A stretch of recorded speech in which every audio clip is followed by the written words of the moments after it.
Exodus 39. The priestly vestments. With violet, purple, and scarlet yarn were woven the service cloths for use of the sanctuary, as well as the sacred vestments for Aaron, and as the Lord commanded Moses.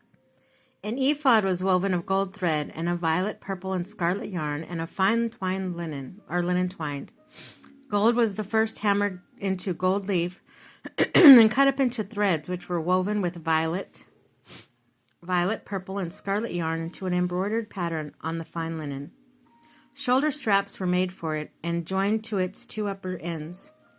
The embroidered belt on the ephod extended out from it, and like it was made of gold thread, of violet, purple, and scarlet yarn, and of fine linen twined, as the Lord commanded Moses. Excuse me. The onyx stones were prepared and mounted in gold filigree work. They were engraved like seal engravings with the names of the sons of Israel. These stones were set on the shoulder straps of the ephod as the memorial stones of the sons of Israel, just as the Lord had commanded Moses. The breastpiece was embroidered like the ephod, with gold thread and violet, purple, and scarlet yarn on cloth of fine linen twined. It was square and folded double, a span high and a span wide in its folded form. 4 rows of precious stones were mounted on it. In the first row, a carnelian, a topaz, and an emerald. In the second row, a garnet, a sapphire, and a beryl. In the third row, a jacinth, an agate, and an amethyst. In the fourth row, a chrysolite, an onyx, and a jasper. They were mounted in gold filigree work. These stones were 12, to match the names of the sons of Israel, and each stone was engraved like a seal with the names of one of the 12 tribes. Chains of pure gold twisted like cords were made for the breastpiece, together with 2 gold filigree rosettes and 2 gold rings. The 2 rings were fastened to the upper ends of the breastpiece. The 2 gold chains were then fastened to the 2 rings at the ends of the breastpiece. The other 2 ends of the 2 chains were fashioned in the front of 2 filigree rosettes, which were attached to the shoulder straps of the ephod. 2 other gold rings were made and put on 2 lower ends of the breastpiece, and on the edge facing the ephod. 2 more gold rings were made and fastened to the bottom of the 2 shoulder straps next to where they joined the ephod in front, just above its embroidered belt.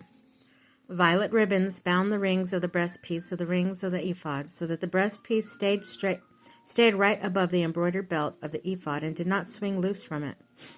All of this was just as the Lord had commanded Moses. Other vestments.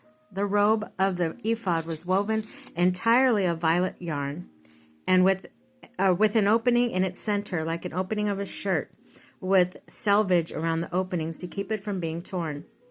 At the hem of the robe, pomegranates were made of violet, purple, and scarlet yarn, and of fine linen twined. Bells of pure gold were also made and put between the pomegranates all around the hem of the robe. A bell and a pomegranate, a bell and a pomegranate, all around the hem of the robe, which was to be worn in performing the ministry. All this, just as the Lord had commanded Moses. For Aaron and his sons there were also woven tunics of fine linen. The turban of fine linen, the ornate skull caps of the fine linen pants of fine linen twined, and sashes of variegated work made of fine linen twined of violet, purple, and scarlet yarn, as the Lord had commanded Moses. The plate of sacred diadem was made of pure gold and inscribed as on the seal engraving, "Sacred to the Lord." It was tied over the turban with a violet ribbon, as the Lord commanded Moses. Presentation of the work to Moses. Thus the entire work of the tabernacle of the tent of meeting was completed. The Israelites did the work as the Lord had commanded Moses, so it was done. They then brought to Moses the tabernacle, the tent with all its furnishings, the clasps, the frames, the bars, the columns, the pedestals, the coverings of ram skins dyed red, and the coverings of tahash skins and curtain veil. The Ark of the Covenant was with its poles, and the poles the cover. the table with its utensils and the showbread, the pure gold menorah, with its lamps set on it, with all the utensils, the oil for the light, the golden altar, the anointing oil, the fragrant incense, the curtain of the entrance for the tent, the altar of bronze with its bronze grating, its poles and all its utensils, the basin with its stand, the hangings of the court with their columns and pedestals, the curtains for the gate of the court with its ropes and tent pegs, all the equipment for the service of the tabernacle of the tent of meeting, the service cloths for the use of the sanctuary, the sacred vestments for Aaron the priest, the vestments to be worn by his sons in their ministry, just as the Lord had commanded Moses, so the Israelites had carried out all the work. So when Moses saw that all the work was done, just as the Lord had commanded, he blessed them.